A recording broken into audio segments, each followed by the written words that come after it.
Well, it's often a fact of life that as moms, we tend to put everyone and everything ahead of ourselves, right? But making yourself a priority doesn't mean you're not a good mom. In fact, it can actually make you better. With us this morning is Kathy Sullivan, local author of the book, Moms Eat First, 5 Principles to Prioritize and Create the Change You Crave. Maybe I should just give this to my kids, Kathy, and let them read it so they really fully understand what I'm talking about. But she has just written this. It just came out on Amazon, hot off the press.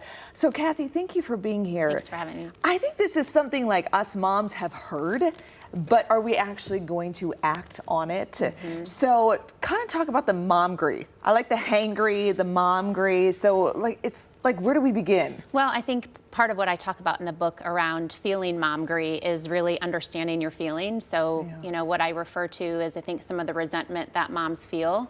And many times that's, a factor of the guilt. Serving everyone else, right? Yeah, I think maybe we feel guilty if we're not always at home tending to the kids, right? Right. So she goes by the 5 principles to create and sustain change, which is also very important. And I kind of want to go through those because they're reflection, rediscovering, reset, reclaim, release.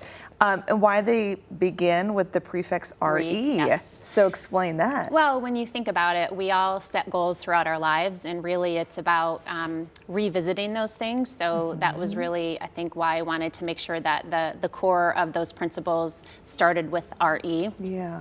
Do you want me to talk through each of them? Yeah, so I'll lead the first one, reflection. That's the key to self-preservation, but you arrived at a crisis in your mid-40s, and that's kind of where this number 1 started, right? Well, the story that I share when I lived in Southern California was, I was coming off a divorce, I was pregnant, my mom was dealing with cancer, originally from back east, so, that was just the story that I shared throughout the book. And really how I applied those principles. Yeah, second one is rediscovering possibilities is essential. I like how you write in here Dolly Parton's quote, find out who you are and do it on purpose. Yeah. So go into detail about how you talked about that in the 2nd chapter. Well, rediscovering is really about just thinking about what are the things that you want for yourself, and it's about exploring those opportunities minus any constraints. I think many times when we are trying to achieve the vision that we have for ourselves or set goals, we think about the constraints that will prevent us from achieving that. Right. So it's we really don't have about enough money, we don't have enough resources. Right. So we have to open our minds. And the third one is reset. Yes. So you talked about finding a new job. You loved your boss, you loved the employees that you worked with, but you had to pick up and move. And now Kathy's an Ohioan, but. Yes. So resetting is about really thinking about the vision that you have for yourself, the goals that you have, and it's really about the change that you want to create for yourself. Yeah. And so how do you start? Well, the principles will help, right? So that's a framework, but it really is about identifying what's important to you, what do you value, and the resetting is about kind of honing in on getting clarity around what your goals are. And you moved from California to Ohio. This was after your 2 kids, and so that was a big adjustment. Big adjustment, yes. Yeah. A lot of changes, of course, and I think, sometimes it's those life changes that kind of are a catalyst for people to make change. Yeah. All right, and then you talk about reclaim your power with choice. So that fear of the inner voice, I think we all deal with. Well, when you set goals, inevitably when we try to create change for ourselves, we experience adversity, and it's those opportunities, I think, that create our opportunity to kind of stick with what we're, trying to accomplish and lean into that discomfort. Right, and sometimes maybe ignore that.